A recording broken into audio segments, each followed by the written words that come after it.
Huwag mong sabihing napagod ka palamunin. Kinupkup ka namin mula sa basurahan, kaya utang mo sa akin pati ang paghinga mo. Walang naging tugon si Talia. Sa halip na sumigaw o ipagtanggol ang sarili, mas idiniin niya ang kanyang paningin sa puting telang sutla na nasa kanyang kandungan. Ang kanyang mga daliri ay namimintig na, puno ng maliliit na sugat mula sa paulit-ulit na pagtusok ng karayom. Mabigat ang kanyang paghinga, hirap na hirap sa kanyang kalagayan dahil sa 6 na buwang tiyan na maingat niyang inaalalayan. Sa isip niya, ang napakagandang bestidang ito na puno ng mga kumikinang na perlas ay ang tanging sasalba sa bumabagsak na patahian ng pamilya ng kanyang asawa. Hindi niya alam na ang telang kanyang pinagpupuyatan ay isusuot ng ibang babae, ang babaeng nakatakdang ipalit sa kanya. Isang malalim na buntong hininga ang pinakawalan ni Talia. Pilit niyang nilulunok ang pait na tila bikig sa kanyang lalamunan. Sanay na siya sa ganitong uri ng pamamaliit. Sa loob ng 3 taon niyang pamamalagi sa mansyon ng mga Valdez, tinanggap niya ang papel ng isang utusan kaysa isang asawa. Tiniis niya ang lahat ng pang-aalipusta ni Doña Teodora dahil naniwala siyang ang pag-ibig ay isang mahabang pag-unawa. Naniwala siyang balang araw, makikita rin ng kanyang biyenan ang halaga niya, lalo na ngayon. Ngayon at magkakaroon na ng tagapagmana ang kanilang pamilya. Isang maling galaw at biglang bumaon ang dulo ng karayom sa kanyang hintuturo. Isang patak ng mapulang dugo ang lumabas mula rito. Mabilis niyang isinubo ang kanyang daliri upang hindi pumatak ang mantsa sa puting sulta. Masakit ang sugat, ngunit mas matindi ang kirot na gumagapang sa kanyang dibdib. Namamasa ang kanyang mga mata habang nakatingin sa kanyang bilugang tiyan. Para sa anak niya, magtitiis siya. Para kay Tristan, na nangakong babalikan siya pagkatapos ng inaasikasong negosyo sa Maynila. Magpapakatatag siya. Ngunit ang katahimikan ng madilim na silid patahian ay marahas na binasag ni Teodora. Isang maliit na kahon ng alahas na gawa sa pulang pelos. Ang buong lakas na ibinato ng matanda. Tumama ito sa balikat ni Talia bago gumulong sa sahig. Walang laman ang kahon. Nasaan ang gintong alpiler ng lola ko?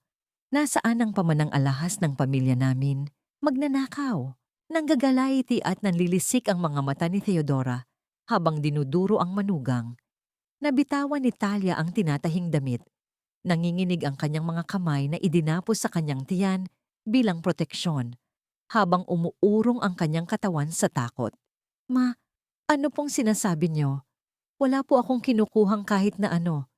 Buong araw lang po akong nandito sa kwarto, tinatapos ang utos niyo. Sinungaling. Walang pag-aalinlangan na hinablot ni Theodora ang manipis na buhok ni Talia. Pinilit siyang patayuin kahit pa nahihirapan ng buntis na dalhin ang sariling bigat. Ikaw lang ang may motibo. Alam mong lugmok na ang kumpanya ni Tristan, kaya nagplaplano ka nang lumayas at magkapera. Tama ba? Ganyan talaga kayong mga galing sa ampunan, mga patay gutom na walang utang na loob. Lumuluhang umiling si Talia. Pilit na kumakawala sa mahigpit na pagkakahawak ng matanda. Parang awan niyo na po, ma. Hindi ko kayang gawin yan. Buntis po ako. Paano ko magagawang magnakaw? Huwag mong idamay ang batang yan sa kasakiman mo. Baka nga hindi kay Tristan yan. Ang mga huling salitang binitawan ni Theodora ay tila isang patalim na direktang itinarak sa puso ni Talia. Ang mga salitang yon ay higit pa sa pisikal na pananakit. Parang pinunasan ng matanda ng basahan ang lahat ng sakripisyo, kalinisan, at pagmamahal na ibinigay niya sa pamilyang ito. Hindi pa nakontento ang biyenan. Kinaladkad niya si Talia palabas ng silid, pababa ng malaking hagdanan, hanggang sa marating nila ang malawak na bakuran ng mansyon. Sa labas, nagsisimula ng bumuhos ang malakas na ulan, kasabay ng malamig na ihip ng hangin ng buwan ng Mayo. Ngunit sa kabila ng ulan, maliwanag ang kalangitan.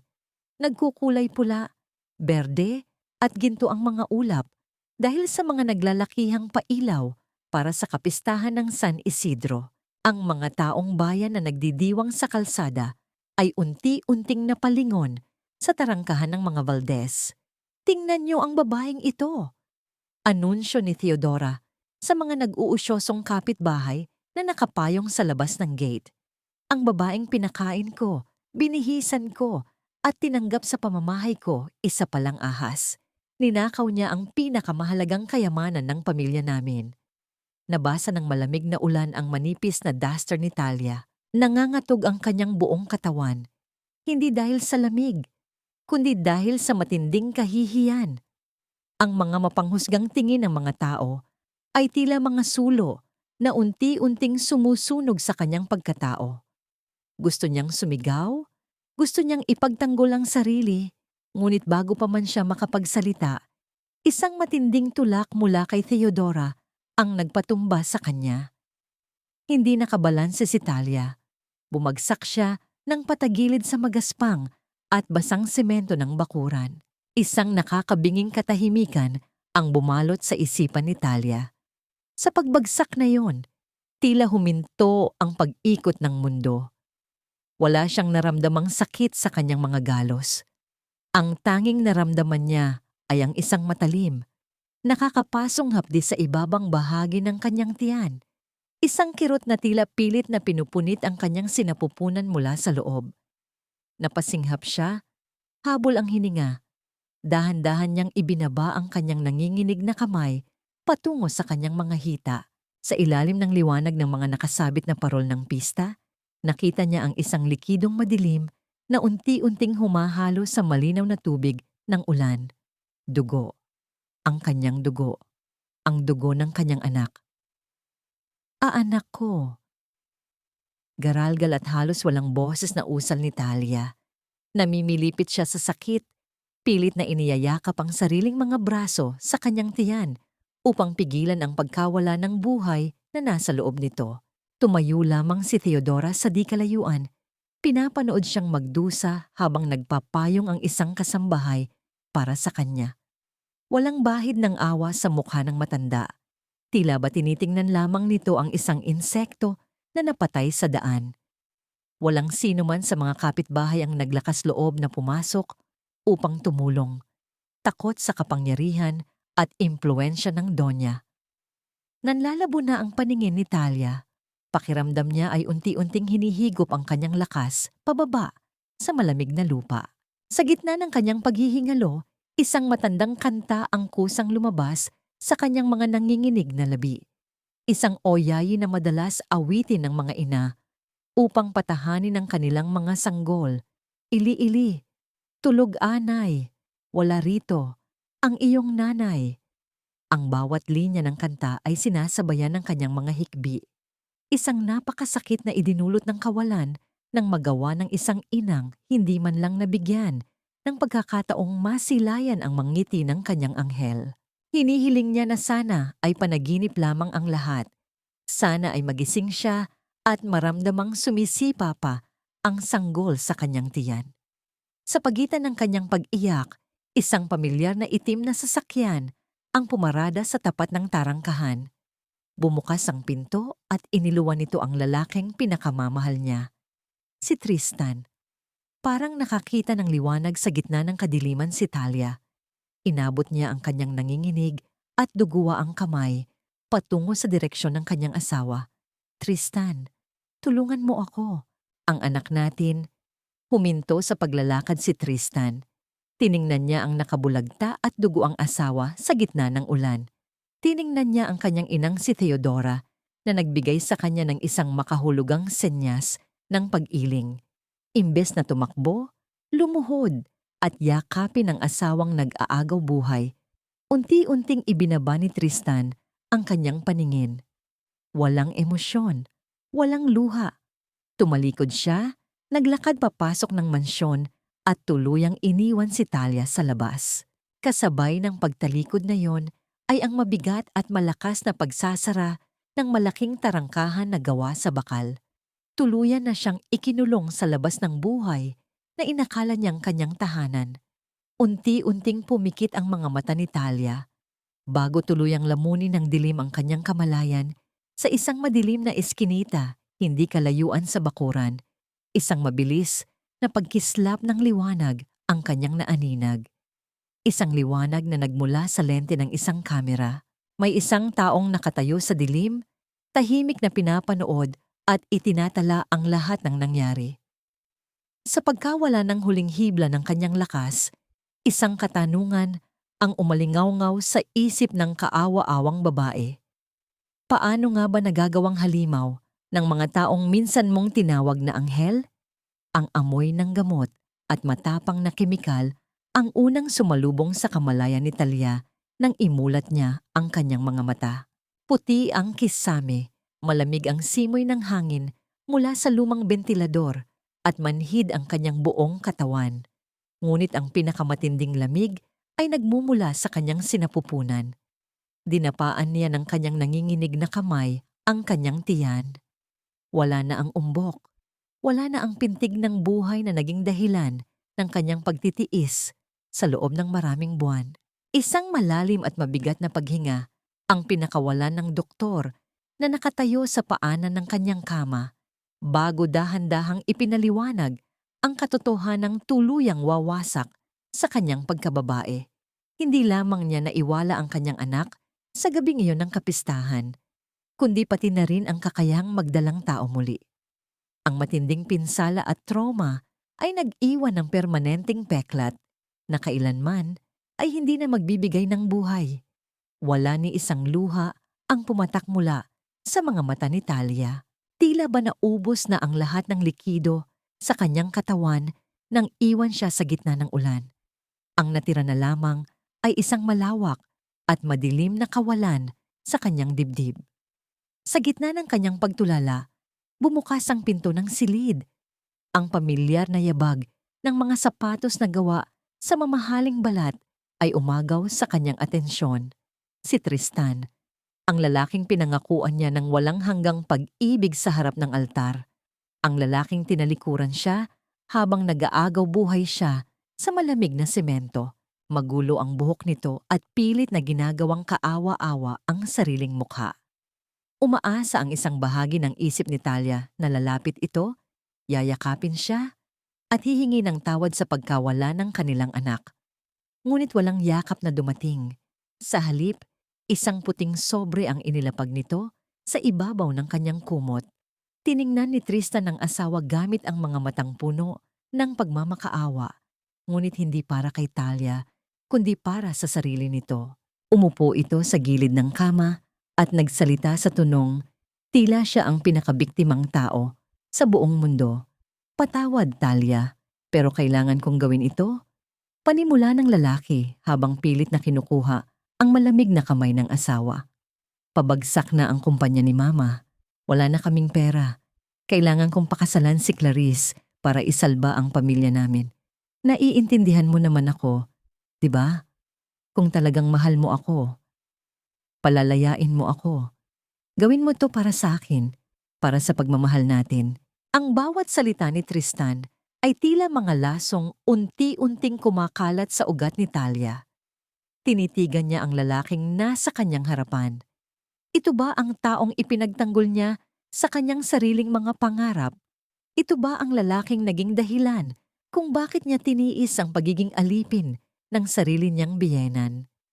Ginamit pa nito ang salitang pagmamahal upang pilitin siyang pumirma sa isang papel na magbubura sa kanyang karapatan. Walang isinagot si Talia. Mahigpit niyang kinagat ang ibabang labi. Pilit na kinokontrol ang emosyon na nag-uumapaw sa kanyang dibdib. Sa gitna ng mabigat na katahimikan, dahan-dahan niyang kinuha ang bolpen mula sa kamay ng kanyang asawa. Bahagyang nanginginig ang kanyang mga daliri. Halos mahirapang humawak ng maayos. Ngunit pinilit niyang isulat ang kanyang pangalan sa ibabaw ng papel ng diborsyo. Sa bawat paggalaw ng bolpen, pakiramdam niya ay unti-unting gumuho ang mga alaala at pangarap na minsan niyang pinanghawakan. Nang makuha ni Tristan ang pirma, mabilis itong tumayo na tila nakabunot ng tinik sa lalamunan. Wala itong sinabing salamat. Wala itong sinabing paalam. Tumalikod ito at mabilis na naglakad palabas. Iniwan ang asawang nakabaon sa pinakamatinding kalungkutan. Paglabas ng asawa, Pumasok ang isang nurse upang ayusin ang mga gamit sa silid. Sa paglipat ng mga gamit sa lamisita, isang nakatiklop na papel mula sa laboratorio ang nahulog sa sahig. Pinulot ito ng doktor na kararating lamang upang i-check ang pasyente. Kumunot ang noo ng manggagamot habang binabasa ang resulta ng pagsusuri sa dugo ni Talia. Napabulong ang doktor sa kanyang sarili. Nagtataka kung paanong ang isang babaeng lumaki sa ampunan mula sa isang liblib na probinsya ay magkakaroon ng isang napakabihirang uri ng dugo na kadalasang matatagpuan lamang sa isang partikular at mayamang angkan sa kabilang isla. Ngunit bago pa man niya matanong ang pasyente tungkol sa kanyang tunay na pinagmulan, dumating ang mga gwardiya ng pamilya Valdez. Walang pakundangan nilang hinatak si Talia mula sa kama. Kahit pa sariwa at kumikirot pa ang kanyang mga tahi. Inihagis nila sa kanyang paanan ang isang manipis na plastik na naglalaman ng 2 lumang duster at isang kupas na tuwalya. Ang tanging mga gamit na pinayagan ni Doña Theodora na dalhin niya. Sa pilitan siyang pinalabas ng ospital dahil hindi nababayaran ng pamilya Valdez ang kanyang bayarin. Madilim na ang kalangitan nang makarating siya sa labas ng tarangkahan ng pagamutan. Malamig at walang awa ang ihip ng hangin sa lansangan. Niyakap ni Talia ang kanyang sarili, nakatingin sa kawalan. Hindi alam kung saan pupunta dahil wala naman siyang uuwian. Mula sa gilid ng madilim na kalye, isang matandang babae ang mabilis na tumakbo palapit sa kanya, si Aling Rosa, ang matandang tindera ng isda sa palengke ng San Isidro na madalas pabilhan ni Talia noon ng mga sangkap. Amoy malansa at basa ang suot ng matanda, ngunit para kay Talia, iyon ang pinakamabangong presensya sa sandaling iyon. Iniladlad ni Aling Rosa ang isang manipis at kupas na kumot, saka ito maingat na ipinatong sa mga nanginginig na balikat ni Talia. Umiiyak ang matanda habang niyayakap ang kaawa-awang dalaga. Inabot ni Aling Rosa ang nanginginig na kamay ni Talia at pilit na isiniksik doon ang ilang pirasong barya at isang nilagang saging. Magpakatatag ka, anak, garalgal na bulong ng matanda. Ang mga luha nito ay tumutulo sa malamig na pisngi ng dalaga. Umalis ka sa bayang ito at huwag na huwag ka nang babalik sa mga demonyong iyon. Iyon ang unang pagkakataon sa buong gabing iyon na nakaramdam ng tunay na kalinga si Talia. Isang taong walang-wala pa ang nagawang magbigay ng init kaysa sa pamilyang pinag-alayan niya ng kanyang buong buhay. Matapos magpasalamat, gamit ang mga matang puno ng luha, nagsimulang maglakad si Talia. Wala siyang patutunguhan. Ang kanyang mga paang walang sapin ay humahakbang sa magaspang na kalsada hanggang sa dalhin siya ng kanyang pagkabaliw sa lumang daungan ng mga barko. Nakatayo siya ngayon sa dulo ng tulay, nakaharap sa malawak at itim na karagatan. Ang mga alon ay marahas na humahampas sa mga konkretong haligi. Lumilikha ng isang nakabibinging harurot na tila tinatawag ang kanyang pangalan. Ang kalawakan ng dagat ay tila nag-aalok ng kapayapaang hindi niya kailanman naramdaman sa lupa. Dahan-dahan niyang ipinikit ang kanyang mga mata. Sa loob ng kanyang isipan, naririnig niya ang iyak ng kanyang nawalang anak, ang mapanghusgang tawa ni Theodora, at ang malamig na tinig ng kanyang asawa. Humakbang siya palapit sa kinakalawang na rehas. Umakyat ang isa niyang paa sa ibabaw ng malamig na bakal. Handa na siyang bitawan ng lahat ng sakit. Ang lamig ng simoy ng hangin mula sa dagat ay tila isang malungkot na panaghoy na yumayakap sa kanyang nag-iisang figura. Binitawan ni Talia ang malamig na bakal. Hinayaan niyang mahulog ang kanyang nanghihinang katawan patungo sa maitim at nag-aalab na karagatan. Sinalubong siya ng napakalamig na yakap ng tubig alat, tila libu-libong karayom na tumutusok sa kanyang mga sariwang sugat. Handa na siyang lamunin ng dilim at tapusin ang lahat ng paghihirap, ngunit isang malakas at mahigpit na kamay ang biglang sumunggab sa kwelyo ng kanyang manipis na daster. Pilit siyang hinila pa itaas, laban sa malakas na agos ng dagat. hanggang sa maibagsak ang kanyang basang katawan pabalik sa magaspang na semento ng pantalan. Ang malakas na harurot ng mga alon sa ibaba ay napalitan ng mabibigat na paghinga ng 2 taong nakadapa sa tulay. Umubo ng maraming tubig si Talia. Pilit na iminumulat ang kanyang mga matang namumula sa alat at luha. Sa ilalim ng maputlang liwanag ng buwan, naaninag niya ang figura ng kanyang tagapagligtas. Isang babaeng nakasuot ng marangyang itim na Amerikana ang nakaluhod sa kanyang harapan. Napatigil ang pag-ikot ng mundo ni Talia nang luminaw ang kanyang paningin. Ang mukhang nakatitig sa kanya ay walang iba kundi ang sarili niyang mukha. Walang pinagkaiba ang hugis ng mga mata, ang tangos ng ilong, at ang kurba ng mga labi. Ngunit kung ang mga mata ni Talia ay puno ng takot at pagpapasailalim, ang mga mata ng kaharap niya ay nag-aapoy sa tapang at kapangyarihan. Tila ba tinitingnan niya ang 2 mukha ng iisang buwan? Ang isa ay nagkukubli sa dilim, habang ang isa ay buong tapang na nagliliwanag. Bago pa man makapagtanong ang litong-litong isipan ni Talia, mahigpit siyang niyakap ng estranghera. Isang yakap na hindi niya naramdaman sa buong buhay niya. Isang yakap na nagbibigay ng matibay na proteksyon at walang katumbas na kaligtasan. Naramdaman ni Talia ang mainit na luhang pumatak mula sa babae patungo sa kanyang basang balikat. Kapatid ko, nandito na ang ate. Garalgal ngunit buong diin na bulong nito. Ang mga salitang yon ay tila isang malambot na una na sumalo sa pagod na kaluluwa ni Talia. Wala siyang maintindihan kung paano, ngunit sa unang pagkakataon, matapos ang napakahabang panahon ng pangungulila, naramdaman niyang hindi na siya nag-iisa. Humagulgol siya sa bisig ng kanyang kakambal, inilalabas ang lahat ng pait, sakit, at pagkaulila na matagal niyang kinimkim. Inalalayan ng babaeng nagpakilalang Talia ang kanyang nanghihinang kapatid patungo sa isang mahaba at marangyang itim na sasakyan na nakaparada hindi kalayuan sa pantalan. Nang makasakay sila sa loob, agad na umandar ang sasakyan, iniiwan ng malamig na hangin ng daungan at ang maliliit na ilaw ng mansyon ng mga Valdez na nagwasak sa pagkatao ni Talia. Sa loob ng mainit at komportabling sasakyan, walang pakundangan na hinubad ni Talia ang kanyang napakamahal na telang sutla mula sa kanyang leeg. Imbes na itabi, lumuhod siya sa paanan ng kapatid at buong pag-iingat na pinunasan ang mga putik at sariwang gasgas sa mga paa ni Talia na walang sapin. Tiningnan ni Talia ang babaeng kamukha niya.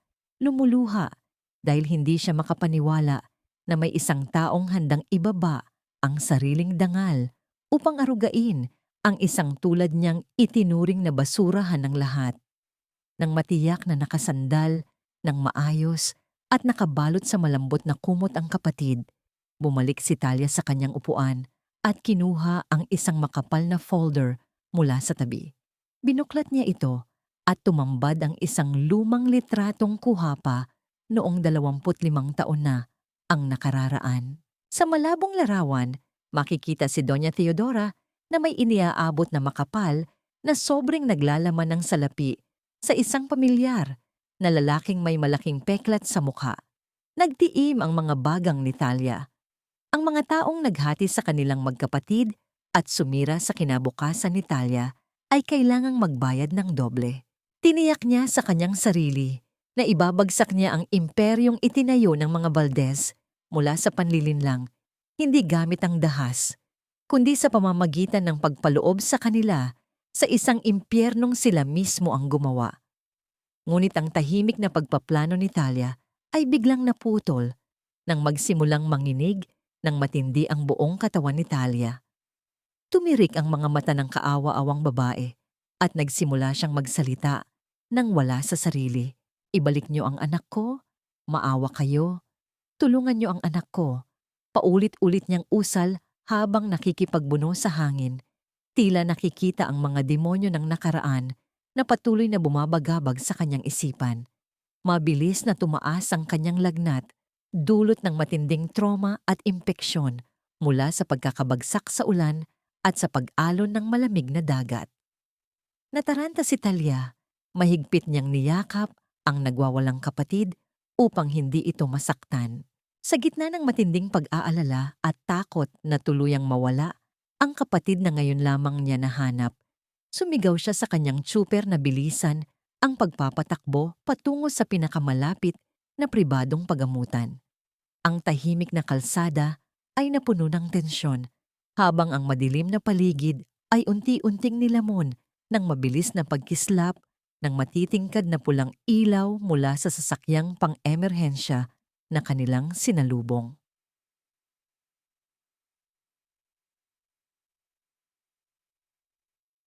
Tatlong buwan na ang lumipas mula nang lisanin nila ang maulan at madilim na bayan ng San Isidro, ngunit para kay Talia, ang oras ay tila tuluyang huminto sa gabing iyon. Sa loob ng isang tahimik at malawak na asyenda na napapaligiran ng mga namumukadkad na bulaklak at mayayabong na puno, nakaupo lamang siya sa tapat ng malaking bintana. Ang kanyang mga mata ay nakatingin sa malayo, walang kinang, walang buhay, tila isang aninong naiwan sa nakaraan. Hindi siya nagsasalita, hindi umiiyak, at madalas ay nakakaligtaang kumain. Ang matinding trauma, ang pang-aabuso, at higit sa lahat, ang pagkawala ng kanyang anak ay nag-iwan ng isang napakalalim na hukay sa kanyang pagkatao na tila imposibleng mapuno ng sinuman. Sa kabila ng mga bilyong pisong transaksyon at malalaking kumpanyang naghihintay sa kanyang desisyon sa lungsod, isinantabi ni Talia ang lahat ng iyon para sa nag-iisang kapatid. Ang mga kamay na sanay pumirma ng mga mahahalagang kontrata sa negosyo ay siya ngayong matiyagang naghahalo ng mainit na lugaw tuwing umaga. Araw-araw, maingat at malambing niyang sinusuklayan ng mahaba at buhol-buhol na buhok ni Talia. Wala siyang hinihinging kapalit, wala siyang pinipilit na kahit na ano. Ang tanging nais niya ay unti-unting ibalik ang init sa nanlalamig na katawan ng kanyang kakambal. Alam ni Talia na ang mga sugat na hindi nakikita ng mata ang pinakamahirap at pinakamatagal paghilumin. Isang hapon, may iniuwing isang malaking kahon si Talia.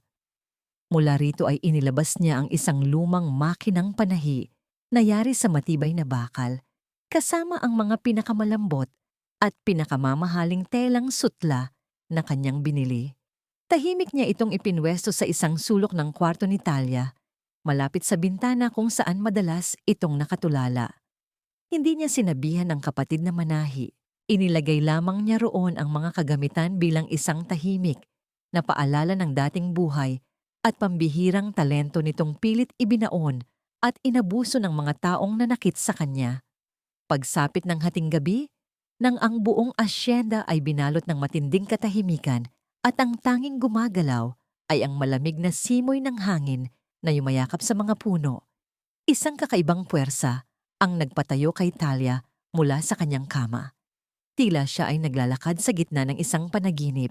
Kusang dinala ng kanyang mga paa ang kanyang bigat patungo sa sulok kung saan nakapwesto ang makina. Dahan-dahang dumapo ang kanyang nanginginig na mga daliri sa malamig na metal ng karayom at sa lambot ng telang sutla. Sa paglapat ng kanyang balat sa tela, tila nabasag ang makapal na pader ng yelo na pumipigil sa kanyang emosyon. Nagsimulang manginig ang kanyang mga balikat. Ang mga luhang 3 buwan niyang pinigilan ay tuluyang bumuhos, pumapatak ng sunod-sunod at bumabasa sa malinis na tela. Humagulgol siya ng walang patid. Inilalabas ang lahat ng ulat, sakit at matinding pangungulila sa anak na hindi man lang niya nayakap at nasilayan. Sa gitna ng kanyang pag-iyak, kusang gumalaw ang kanyang mga kamay. Pilit niyang inalala ang sukat ng isang maliit na sanggol. Gamit ang karayom, sinulid, at ang kanyang mga luhang patuloy na umaagos. Bumuo siya ng isang napakaliit na damit mula sa puting sutla. Maingat niyang tinahi ang bawat gilid, tila inilalagay ang bawat piraso ng kanyang basag na puso sa bawat tahi upang muling mabuo. Nang matapos ang munting kasuotan, idinikit niya ito sa kanyang pisngi at hinalikan ng buong pagmamahal. Pagkatapos, ay dahan-dahan niya itong itiniklop at maingat na inilagay sa loob ng isang maliit na baul na gawa sa kahoy. Isang tahimik na paalam. Isang sagradong ritual upang palayain ang kaluluwa ng kanyang anghel at magpatawad sa sarili nitong kakulangan. Nakatayo sa siwang ng pinto si Talia, tahimik na lumuluha habang pinapanood ang tuluyang paglaya ng emosyon ng kanyang kakambal. Kinabukasan, habang tahimik na nagkakape sa sala si Talia, umilaw ang telepono sa kanyang harapan. Isang mensahe ang pumasok mula sa kanyang pinagkakatiwalaang investigador na nagdadala ng isang mahalagang balita. Ang malawak na lupain at ang mismong paggawaan ng pamilya Valdez ay nakasangla na pala sa bangko dahil sa matinding pagkakabaon sa utang ng kumpanya ni Tristan, at nagtatanong ang ahente kung oras na ba upang tahimik na bilhin ng kanilang pondo ang buong pag-aari ng mga ito. Napangiti ng mapait si Talia habang binabasa ang impormasyon. Ang imperyong binuo sa kasakiman at pang-aapi ay tila nagsisimula nang gumuho mula sa loob. Akmang sasagutin na niya ang mensahe nang biglang marinig niya ang mabibigat na yabag mula sa hagdanan. Lumingon si Talia at natigilan. Nakatayo roon si Talia. Bagamat payat pa rin at bakas ang lalim ng pinagdaanan sa kanyang mga namumutla at lubog na pisngi, may isang bagong ningning na nag-aapoy sa kanyang mga mata. Wala na ang takot. Wala na ang pagiging sunod-sunuran. Wala na ang anino ng babaeng sanay laging nakayuko. Humakbang si Talia pababa, tinitigan ng diretso sa mata ang kanyang kakambal, at sa unang pagkakataon, matapos ang mahabang katahimikan, isang malamig, matatag, at buong tinig ang lumabas sa kanyang mga labi.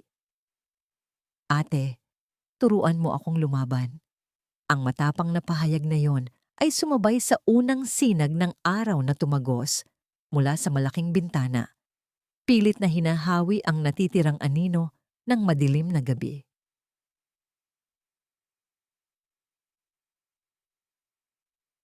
Ang hangin sa loob ng malawak na silid-aklatan ni Talia ay tila bumigat. Subalit ito ay hindi dahil sa lungkot, kundi dahil sa bigat ng mga katotohanang ilalatag sa hapag. Sa ibabaw ng malapad na mesa na gawa sa Nara, inilatag ni Talia ang isang makapal na folder. Sa loob nito ay ang buong buhay ng kanilang pamilya. Isang buhay na ninakaw ng mga taong itinuring nilang mga anghel. Inilapit ni Talia ang isang lumang litrato na kinunan mahigit 2 dekada na ang nakalilipas. Dito, makikita ang isang batang Talia at Talia na masayang naglalaro sa isang malawak at berdeng lupain. Ang mismong lupain kung saan nakatayo ngayon ang siyungmay ng mga Valdez sa San Isidro. Ang mga mata ni Talia ay nanlaki habang pinagmamasdan ang mga puno ng niyog at ang dagat na tanaw mula sa pangarap na kanilang kinalakihan. Ipinakita ni Talia ang susunod na mga dokumento. Isang kasunduan sa pagbili na peke ang lagda ng kanilang yumaong ama, at ang mga resibo ng pagbabayad na ipinadala ni Doña Theodora sa isang lalaking may peklat sa mukha. Ang lalaking nagdulot ng aksidenteng naghiwalay sa kanila. Ang lupaing tinatayuan ng mansyon at patahian nila ay hindi sa kanila. Talia, mahinang wika ni Talia, bawat salita ay may diin ng katarungan. Ninakaw nila ito. Ginamit nila ang trahedyang pumatay sa ating mga magulang upang angkinin ng lahat. At ikaw, ang kaisa-isang natitirang tagapagmana na nasa kanilang kontrol, ay ginawa nilang alipin upang masiguro na walang sinuman ang magtatanong sa kanilang maruming nakaraan. Ramdam ni Talia ang mabilis na pagtibok ng kanyang puso. Ang galit na dati ay nagpapanghina sa kanya ay unti-unting nagbabagong anyo. Ito na ngayon ang nagbibigay ng lakas sa kanyang mga kalamnan. Hindi pala siya basta-basta inabuso ng biyenan dahil sa pagiging mahirap. Inabuso siya dahil siya ang nagmamay-ari ng lahat ng bagay na kinatatakutan ng mga Valdez na mawala sa kanila. Ang konsepto ng utang na loob na paulit-ulit na ibinubulong ni Theodora sa kanyang pandinig ay isa palang sumpa na binuo mula sa mga kasinungalingan. Dahan-dahang hinawakan ni Talia ang mga papel. Ang bawat pahina ay tila isang matalim na kutsilyo na pumuputol sa huling tanikala ng kanyang pagkakatali sa nakaraan. Hindi na ako ang Talia na nakayuko at natatakot sa kanilang boses. Matatag na pahayag ng dalaga. Ang kanyang boses ay walang bakas ng pag-aalinlangan. Ibinigay ko ang lahat ng aking luha, ang aking anak, at ang aking dangal sa kanila. Pero ngayon, oras na para ako naman ang maningil. Nagpalitan ng makahulugang tingin ang magkapatid. Hindi nila kailangan ng sigawan o pisikal na labanan. Ang kanilang sandata ay ang karunungan, ang yaman, at ang pinakamahalaga sa lahat, ang katotohanan. Plano nilang unti-unting pasukin ang mga interes ng kumpanya ni Tristan sa pamamagitan ng mga shell companies. Hihigpitan ang kanilang mga utang hanggang sa wala na silang ibang matakbuhan kundi ang humingi ng tulong sa kumpanya ni Talia. Sa sandaling iyon, ang lahat ng desisyon ni Theodora ay magiging isang malaking patibong na sila mismo ang magsasara sa kanilang sariling leeg. Bago matapos ang gabi, kinuha ni Talia ang isang panulat. Isang matapang na hakbang ang kanyang ginawa. Sa halip na itago ang kanyang tunay na pagkatao, nagsimula siyang magbasa tungkol sa batas ng ari-arian at mga karapatan ng mga tagapagmana. Ang kanyang mga mata, na dati ay laging nakatingin sa sahig, ngayon ay nakatitig ng diretso sa hinaharap. Hindi niya kailangang maging isang bagong tao. Kailangan niya lamang na maging ang totoong siya, ang tunay na tagapagmana ng lupain ng San Isidro na matagal nang inapi. Samantala, sa San Isidro, ang mansyon ng mga Valdez ay nababalot ng tensyon. Sa hapagkainan na dati ay pinamumunuan ng mga sigaw ni Theodora. Ngayon ay naririnig na lamang ang ingay ng mga kubyertos at ang mabigat na katahimikan. Ang kanilang mga negosyo ay nagsisimulang malugi at ang mga utang na hindi na mabayaran ay unti-unti nang nagiging isang higanting anino na nakabantay sa bawat galaw ng pamilya. Hindi nila alam na ang babaeng itinapon nila sa dagat ay hindi nalunod. Siya ay muling isinilang at handa na siyang bumalik upang bawiin ang lahat. Ang liwanag ng buwan ay tumama sa mukha ni Talia habang nakatingin siya sa bintana. Tila nakikita na niya ang pagguho ng mga pader ng mansyong nagkulong sa kanya. Ang hangin ay humihip ng malamig, dala ang pangako na ang bawat luha na kanyang inalay ay babayaran ng katarungan. Ang laro ay nagsisimula na, at ang mga Valdez ay hindi pa handa sa pagbabalik ng babaeng kanilang kinawawa. Lumipas ang 5 taon na parang isang iglap ng kidlat, sa gitna ng mataong syudad kung saan ang bawat gusali ay tila nakikipagkumpetensya sa taas ng langit. Isang bagong pangalan ang naghari sa mundo ng moda, ang Phoenix. Ang bawat disenyo ng Phoenix ay hindi lamang damit. Ang mga ito ay mga likhang sining na may kaluluwa. Ang mga burda at disenyo ay tila nagsasabing ang bawat babae ay may kakayahang bumangon mula sa sariling abo. Si Talia, na ngayon ay mas kilala sa pangalang Madam T, ay nakatayo sa tuktok ng kanyang showroom. Ang kanyang anyo ay malayo na sa babaeng dati ay laging nakayuko at natatakot. Ngayon, siya ay nakasuot ng isang simpleng itim na gown na nagbibigay diin sa kanyang tindig na parang isang reyna. Ang bawat galaw niya ay may tiwala at ang bawat salita niya ay may bigat na sinusunod ng lahat. Hindi na niya kailangang magtago. Ang kanyang ganda ay hindi na lamang nakakasilaw, kundi nakakatakot sa sino mang may masamang hangarin. Samantala, sa San Isidro, ang mansyon ng mga Valdez ay unti-unti nang kinakain ng panahon. Ang ginto na dati ay nagpapakinang sa kanilang mga dingding ay unti-unti nang natutuklap. Si Tristan, na ngayon ay mas matanda sa kanyang hitsura, ay madalas na makikitang naglalakad sa tabing dagat. Ang kanyang asawang si Clarice ay hindi na rin nagtatago ng kanyang tunay na ugali. Isang babaeng puro luho at walang pakialam kung paano naghihirap ang kanyang asawa. Ang bawat pagtatalo sa loob ng mansyon ay parang isang sirang plaka. Paulit-ulit na nagsasabing ang kanilang kumpanya ay nasa bingit na ng pagkawasak. Isang hapon, sa gitna ng pagod sa pag-aayos ng mga dokumento, narinig ni Talia ang tawag ng kanyang sekretarya. May mga kliyente raw na nais magpa-appointment para sa isang malaking event sa susunod na buwan.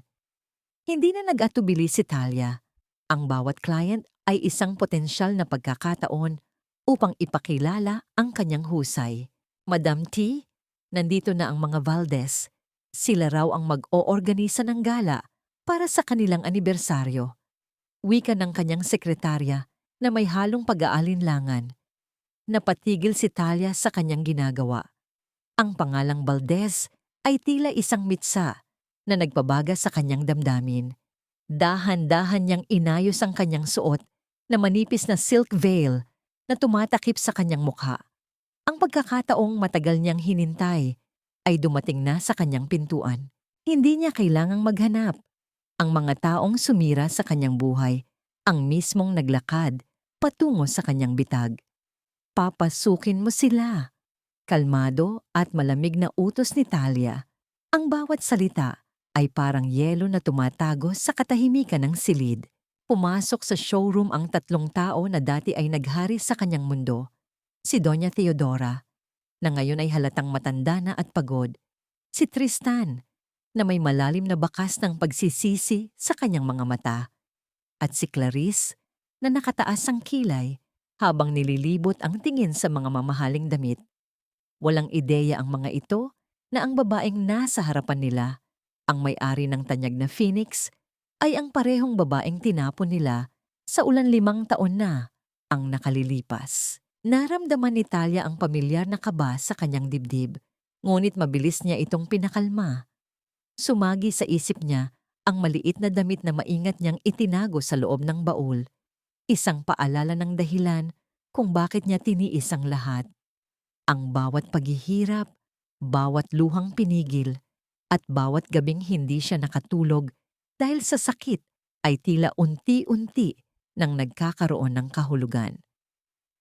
Alam niyang ang pagdating ng pamilya Valdez ay hindi simpleng pagbisita. Para kay Talia, iyon ang sandaling matagal na niyang pinaghandaan.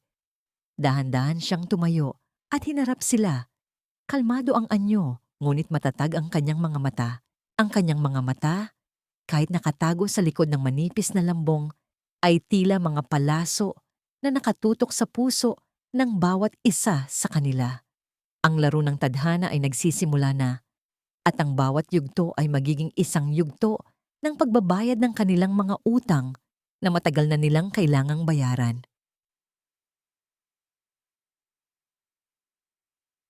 Pumasok ang tatlo sa loob ng showroom na tila mga hari at reyna ng sariling mundo. Si Clarice ang nangunguna. Ang kanyang mga mata ay pabalik-balik sa mga mamahaling gown na nakadisplay, habang si Doña Teodora ay nananatiling matigas ang mukha. Tila sinusuri ang bawat sulok ng silid na may halong pagmamataas. Sa likuran nila, si Tristan ay tahimik. Ang kanyang mga mata ay hindi mapakali. Tila may hinahanap na hindi niya maipaliwanag. Sa dulo ng bulwagan, dahan-dahang lumitaw si Talia mula sa likod ng isang kurtinang pelus. Ang bawat hakbang niya ay banayad. Ang kanyang gown na itim ay tila sumasabay sa agos ng hangin. Nakatago ang kalahati ng kanyang mukha sa likod ng isang telang lace na may disenyong mga baging na tila yumayakap sa kanyang balat. Ang kanyang tindig ay nagbibigay ng awtoridad na nagpatahimik maging sa ingay ng paglalakad ni Clarice. Good afternoon! Ang boses ni Talia ay malamig, malinaw, at may bahagyang tono ng kapangyarihan na hindi inaasahan ng kanyang mga bisita. Ako ang may-ari ng Phoenix. Ano ang maipaglilingkod ko sa inyo? Tiningnan siya ni Clarice mula ulo hanggang paa na tila sinusukat ang kanyang halaga. Kami ang pamilyang Valdez. Kailangan namin ng isang gown na magpapatingkad sa aking ganda para sa aming anibersaryo. Gusto ko ang pinakamahal, ang pinakabago, at ang wala pang nakakasuot. Dahan-dahang lumapit si Talia sa kanila. Ang amoy ng kanyang pabango, isang pinaghalong jasmine at sariwang ulan, ay pumasok sa pandaman ni Tristan. Bahagyang natigilan ng lalaki. Ang amoy na yon ay tila isang pinto na bumukas sa kanyang nakaraan. Pinagmasdan niyang mabuti ang bawat galaw ng babae sa kanyang harapan. Ang mga kamay nito, bagaman makinis at alagang-alaga, ay may maliit na pilat sa bahagi ng hintuturo. Isang marka na tila may pamilyar na kwento. Ang bawat disenyo rito ay natatangi. Sagot ni Talia habang inilalapit ang kanyang kamay upang damhin ang tela ng gown na tinitingnan ni Clarice. Ngunit hindi lahat ng maganda ay nababagay sa lahat. Minsan, ang pagpili ng mali ay nagreresulta sa kapahamakan. Ang mga salitang iyon ay nagdala ng bahagyang tensyon sa silid. Si Doña Theodora ay humakbang pasulong.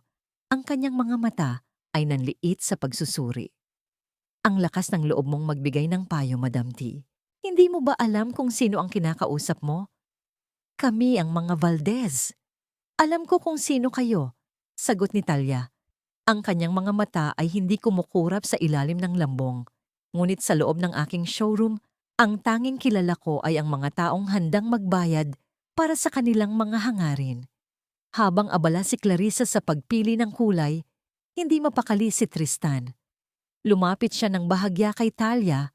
Ang kanyang boses ay naging pabulong at puno ng pag-aalinlangan.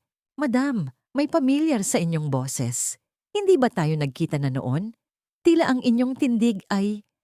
Tila may isang taong nagpapaalala sa akin sa inyo. Tumigil si Talia sa pag-aayos ng display. Dahan-dahan siyang lumingon kay Tristan. Ang distansya sa pagitan nila ay sapat lamang upang maramdaman ang init ng kanilang mga paghinga. Ang mga mata ni Talia ay tila mga palasong tumutukoy sa bawat pagkakamali na nagawa ng lalaki sa kanya. Sa kabila ng lambong, ramdam ni Tristan ang talim ng titig na yon. Madami ang mukhang pamilyar sa mundong ito, Ginoong Valdez. Wika ni Talia, ang bawat salita ay may halong sarkasmo. Ngunit ang mga multo ng nakaraan ay madalas na nagbabalik sa ibang anyo upang maningil. Biglang nagbago ang kulay ng mukha ni Tristan. Ang pagbanggit sa salitang multo ay tila isang malakas na sampal sa kanyang mukha. Samantala, si Clarice ay bumalik na bitbit ang isang napakamahal na disenyo, hindi alintana ang tensyon sa pagitan ng asawa at ng may-ari. Ito ang gusto ko. Magkano? Tanong ni Clarice na may halong pagmamalaki. Tiningnan ni Talia ang gown, pagkatapos ay tiningnan niya ang buong pamilya Valdez. Alam niyang ito na ang simula. Ang bawat baryang ibabayad nila ay magiging bahagi ng pondong unti-unting sisira sa kanilang natitirang dangal. Ang halaga nito ay hindi lamang nasusukat sa salapi. Wika ni Talia habang inilalapit ang kontrata sa hapag. Ito ay nasusukat sa kapalit na inyong ibibigay sa sandaling ang lahat ay hindi maging ayon sa inyong inaasahan. Si Doña Theodora ay humakbang palapit, kinuha ang panulat at walang pag-aalinlangang pumirma. Ang kasakiman ay mas matindi kaysa sa anumang duda. Walang bagay na hindi kayang bayaran ng aming pamilya. Wika ng matanda. Hindi nila alam, ang bawat tuldok at kudlit sa kontratang iyon ay isang sumpa na unti-unti nilang nilagdaan. Habang sila ay lumalabas ng showroom, nararamdaman ni Tristan ang mabigat na titig ni Talia sa kanyang likuran. Ang bawat hakbang niya ay tila isang hakbang, papalapit sa isang bangin na hindi na niya matatakasan. Ang gabi sa mansyon ng mga Valdez ay hindi na kasing ningning ng dati. Sa loob ng silid-aklatan, nakatitig si Doña Theodora sa isang stack ng mga dokumentong legal na ipinadala ng kumpanya ni Talia. Ang kanyang mga kamay, na dati ay may suot na mamahaling mga singsing na ginto, ay ngayon ay nanginginig na sa tindi ng kaba. Ang perang ipinangako ni Talia bilang investment sa kanilang kumpanya ay unti-unti nang nauubos sa mga bayarin sa utang at sa luho ni Clarice.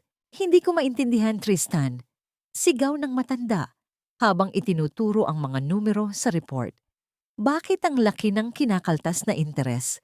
Bakit tila kinakain ng bawat buwan ng ating kinikita? Hindi nakasagot si Tristan. Nakatayo lamang siya sa tapat ng bintana, pinagmamasa ng mga alon sa dagat na tila humahampas sa kanyang sariling konsensya. Mula nang makita niya si Madam T sa showroom, hindi na siya nakatulog ng mahimbing. Ang mga mata ng babaeng yon, ang talim, ang lamig, at ang pamilyar na kislap ay bumabagabag sa bawat oras ng kanyang paggising. May kung anong bahagi ng kanyang pagkatao ang nagsasabing ang babaeng iyon ay hindi estranghero. Habang nagtatalo ang mag-ina, tahimik na pumasok si Clarissa sa silid. Bit-bit ang isang mamahaling sapatos na bagong bili niya gamit ang huling pondo ng kumpanya. Donya, huwag niyo na pong isipin yan. Ang Phoenix ang magdadala ng tagumpay sa atin. Kapag suot ko na ang gown sa gala, siguradong mababawi natin ang lahat. Natahimik ang dalawa. Hindi nila alam, ang bawat desisyon nila ay bahagi ng isang masalimuot na bitag na inihanda ni Talia. Sa opisina ni Talia, nakaupo ang magkapatid. Pinapanood ang bawat paggalaw ng mga Valdez sa pamamagitan ng mga CCTV na lihim nilang inilagay sa loob ng mansyon gamit ang kanilang mga koneksyon. Kailangan nilang mapirmahan ang huling dokumento sa susunod na linggo, ate. Wika ni Talia. Ang kanyang boses ay tila isang malamig na hininga sa loob ng kwarto. Kapag naganap iyon, ang lupain ng San Isidro ay babalik na sa atin at wala na silang matitirhan. Sigurado ka ba, Talia? Tanong ni Talia habang hinahawakan ng balikat ng kanyang kapatid. Wala na bang natitirang awa sa iyong puso? Tumitig si Talia sa refleksyon niya sa salamin. Nakita niya ang babaeng minsan ay naging alipin, ang babaeng nawala ng anak dahil sa kasakiman ng pamilyang yon. Ang bawat sugat sa kanyang kamay mula sa karayom ay tila nagpapaalala sa kanya na ang awa ay isang luxury na hindi ibinigay sa kanya noong siya ay nangangailangan. Ang awa ay para sa mga taong marunong magsisi, ate. Sila? Ang tanging pinagsisisihan lang nila ay ang katotohanang naubusan na sila ng pera. Kinabukasan, isang liham ang natanggap ni Doña Theodora mula sa tanggapan ni Madam T. Ang liham ay nag-aanyaya sa kanila para sa isang huling pagpupulong upang pinal na ayusin ang partnership para sa gaganaping gala. Hindi na nag-isip ang matanda. Ang kaisa-isang hangarin na lang niya ay ang mailigtas ang kanilang dangal sa harap ng mataas na lipunan. Sa kabilang banda, si Tristan ay nakatanggap ng isang maliit na sobre sa kanyang sasakyan. Walang nakasulat sa labas. Pagbukas niya nito, tumambad sa kanya ang isang maliit na piraso ng tela. Isang piraso ng puting sutla na may burdang maliit na bituin. Iyon ay bahagi ng damit na ginawa ni Talia para sa kanyang namayapang anak. Napaluhod si Tristan sa loob ng sasakyan. Ang puso niya ay tila piniga ng isang higanteng kamay. Ang telang iyon ang tanging ebidensya na ang babaeng iniwan niya sa ulan ay bumalik na upang maningil. Ang bawat pagtibok ng kanyang puso ay naging isang sigaw ng takot. Ang bawat patak ng pawis sa kanyang noo ay naging saksi sa katotohanang ang lahat ng kanilang ginawa ay babalik sa kanila ng 10 beses na mas matindi. Hindi na lang ito negosyo. Ito ay pagbabayad sala. At sa paningin ng pamilyang Valdez, ang langit ay tila nagdidilim na, handang magbuhos ng bagyong hindi na nila malalagpasan. Isang maingay na ugong ng sirena ang bumasag sa katahimikan ng San Isidro. Sa harap ng mansyon ng mga Valdez, ilang itim na sasakyan ang huminto ng mabilis. At mula sa loob nito ay bumaba ang mga taong nakasuot ng uniporme ng korte. Ang bawat hakbang nila sa tuyong damuhan ng mansyon ay tila isang hatol na hindi na mababali. Sa loob ng silid-aklatan, si Doña Theodora ay hindi makapaniwala. Ang hawak niyang kopya ng kontrata sa Phoenix ay biglang naglaho ang halaga dahil sa isang teknikalidad na nakatago sa maliliit na letra. Isang bitag na sadyang ginawa upang ang mismong paggawaan at lupain ng mga Valdez ang maging kolateral ng lahat ng utang na hindi na nila kayang bayaran. Hindi maaari.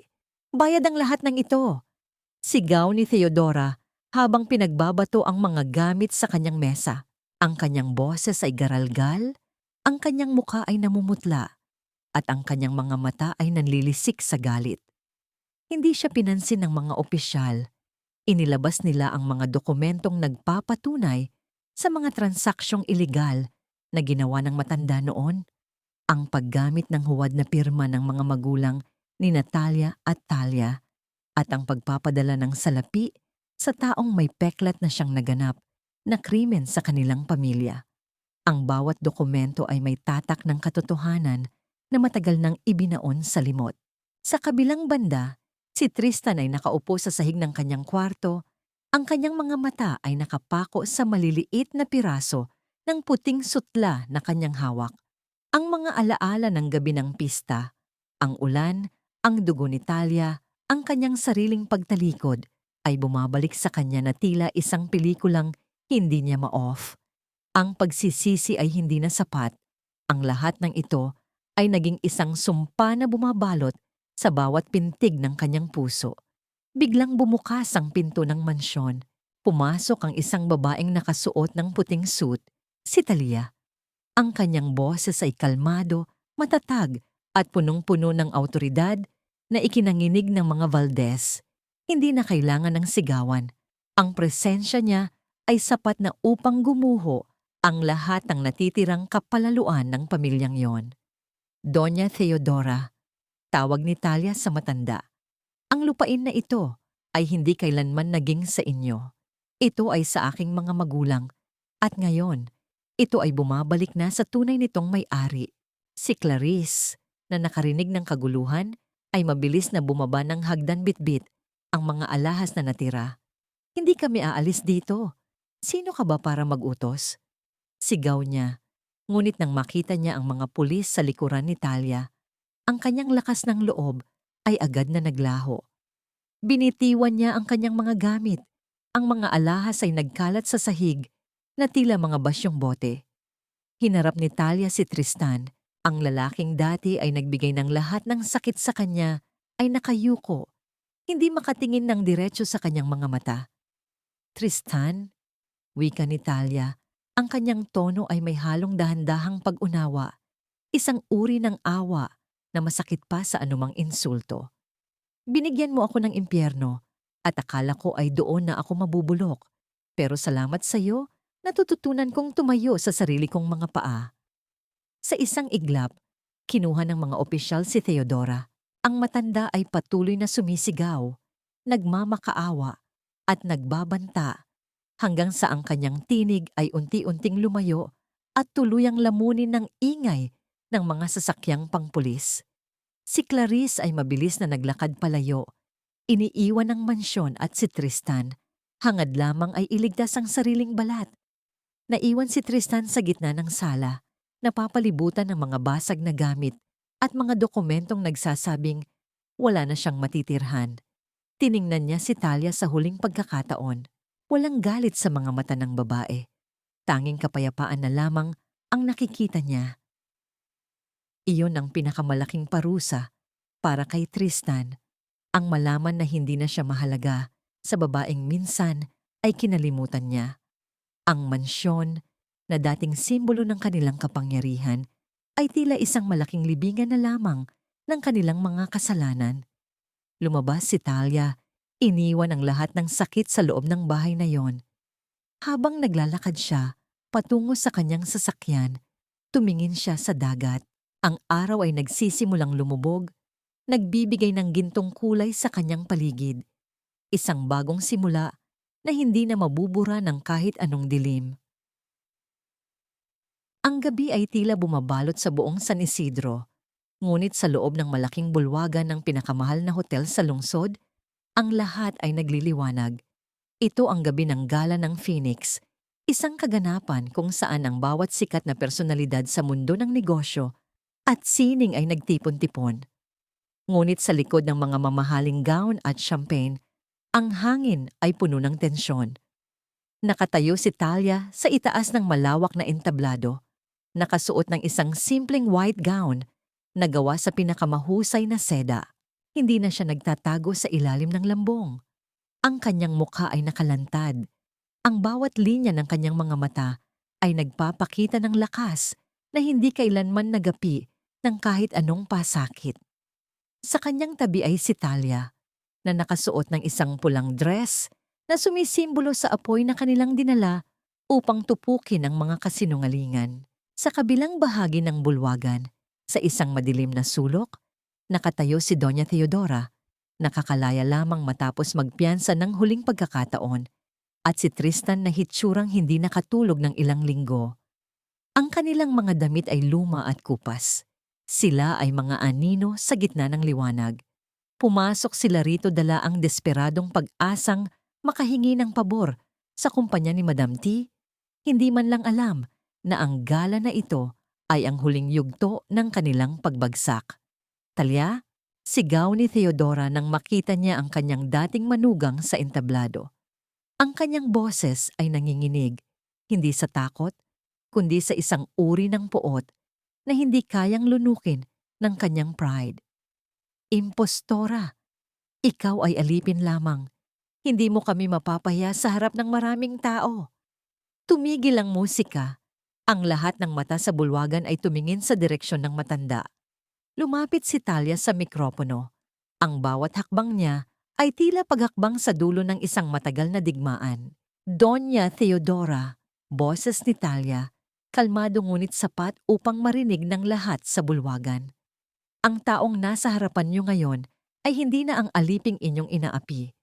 Ako ang tunay na tagapagmana ng lupang inyong kinatayuan. Ang Phoenix ay hindi lamang kumpanya. Ito ay ang katotohanang matagal ninyong ibinaon. Dahan-dahang inilabas ni Talia ang isang screen sa likuran nila kung saan ipinakita ang mga legal na dokumento, ang mga resibo ng panunuhol noon, at ang mismong pag-amin ng lalaking may peklat na inupahan ni Theodora upang kitilin ang buhay ng kanilang mga magulang at paghiwalayin ang magkapatid. Ang bawat detalye ay malinaw. Ang bawat krimen ay nakalantad. Si Tristan ay napaatras. Ang kanyang mga kamay ay nanginginig habang nakatingin sa mga ebidensya sa screen. Ang kanyang mundo ay gumuho ng tuluyan. Ang babaeng mahal niya, ang anak na nawala sa kanya, at ang kanyang sariling ina. Ang lahat ng ito ay naging sakripisyo sa altar ng kasakiman na hindi man lang niya sinubukang pigilan. Tristan, tawag ni Talia sa kanya. Hindi galit ang boses niya, kundi puno ng pait na nagmula sa sobrang pagod. Sabi mo noon, ginawa mo ang lahat para sa pamilya mo, pero ang totoo, ginawa mo lang ang lahat para sa sarili mong kaginhawaan. Bago pa man makapagsalita si Tristan, ang mga awtoridad ay dumating na sa loob ng bulwagan. Hindi na piyansa ang hatid nila, kundi isang warrant of arrest para kay Doña Theodora dahil sa mga bagong ebidensya ng pagpatay at corruption. Ang matanda ay sumubok naman laban. Ang kanyang mga sigaw ay naging isang mahabang pag-iyak na puno ng panghihinayang sa kapangyarihang hindi niya na kailanman mahahawakan. Si Tristan ay nanatiling nakatayo roon, tila isang rebultong nawalan ng kaluluwa habang kinakaladkad ang kanyang ina palabas ng bulwagan. Wala na siyang nilapitan, wala na siyang hinilingan. Tiningnan siya ni Talia sa huling pagkakataon bago tumalikod at bumaba ng entablado. Ang bawat palakpakan sa bulwagan ay parang isang bagyong nagtataboy sa lahat ng dumi ng nakaraan. Sa ilalim ng mga ilaw ng chandelier, si Talia ay hindi na lamang isang reyna ng Phoenix. Siya ay isang babaeng malaya. Ang bawat luha na pumatak mula sa kanyang mga mata noon ay naging sandigan ng kanyang kasalukuyang tagumpay. Ang laro ay tapos na. Ang mga bitag ay nagwakas, at sa wakas, ang dagat ng San Isidro ay maaari ng huminga ng maluwag. Nakalipas ang ilang linggo matapos ang gabi ng gala, at ang tahimik na baybayin ng San Isidro ay muling nakasaksi sa isang tagpong hindi aakalain ng sinuman. Sa harap ng mga gumuhong pader ng mansyon ng mga Valdez, kung saan ang mga damo ay nagsisimula nang tumubo sa mga bitak ng semento, isang lalaking payat at walang kaayusan ang nakatayo sa ilalim ng mabigat na ambon. Si Tristan. Ang bawat paghakbang niya sa lupang ito ay tila paglalakad sa ibabaw ng mga bubog. Hawak-hawak niya ang isang maliit na bungkos ng mga kupas na bulaklak na kanyang pinulot sa tabi ng daan. Ang kanyang mga mata ay walang kinang, ang kanyang mga balikat ay nakayuko, at ang bawat paghinga niya ay may kasamang mabigat na pagsisisi. Huminto siya sa mismong lugar kung saan 5 taon ang nakalilipas. Hinayaan niyang bumagsak si Talia sa putik sa gitna ng malakas na ulan. Dito, sa basang lupa, na naging saksi sa lahat ng kanyang kataksilan, lumuhod si Tristan. Hindi na siya ang lalaking may suot na mamahaling suit o may hawak na kapangyarihan. Siya ay isa na lamang taong hubad sa anumang dangal. Umaasa na marahil sa pagluhod na ito ay mababawasan kahit kaunti ang bigat na nagpapahirap sa kanyang dibdib. Habang nakayuko, ramdam niya ang lamig ng ulan na tumatagos sa kanyang damit. Isang lamig na kasing tindi ng gabing binaliwala niya ang kanyang asawa. Maya-maya, isang anino ang tumigil sa kanyang likuran. Hindi siya lumingon, ngunit alam niya kung sino ito. Ang pabango na jasmine at ulan ay nagbigay ng senyales sa kanyang pagkatao. Si Talia. Dahan-dahang tumayo si Tristan. Ang kanyang mga binti ay nanginginig sa takot at kahihiyan. Hindi siya makatingin ng diretso sa mga mata ni Talia. Ang babaeng nasa harapan niya ngayon ay mukhang diyosa ng kapayapaan. Ang kanyang mukha ay payapa at malayo sa galit na matagal niyang kinatatakutan. Tristan, tawag ni Talia. Ang kanyang boses ay parang bulong lamang ng alon sa pampang. Ano ang ginagawa mo rito? Hindi agad nakasagot si Tristan.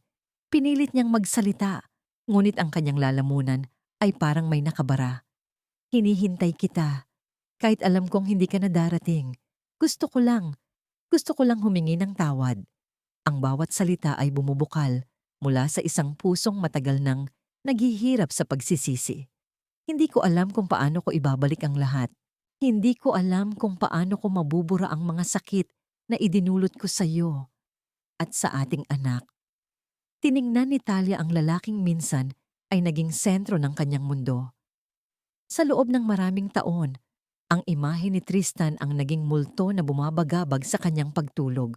Ngunit sa sandaling ito, ang multong iyon ay tila nawalan na ng kapangyarihan. Walang galit, walang poot, at lalong walang pagmamahal. Ang natira na lamang ay ang dalisay na katotohanan. Patawad, ulit ni Tristan. Ang kanyang mga mata ay puno na ng luha. Patawarin mo ako, Talia.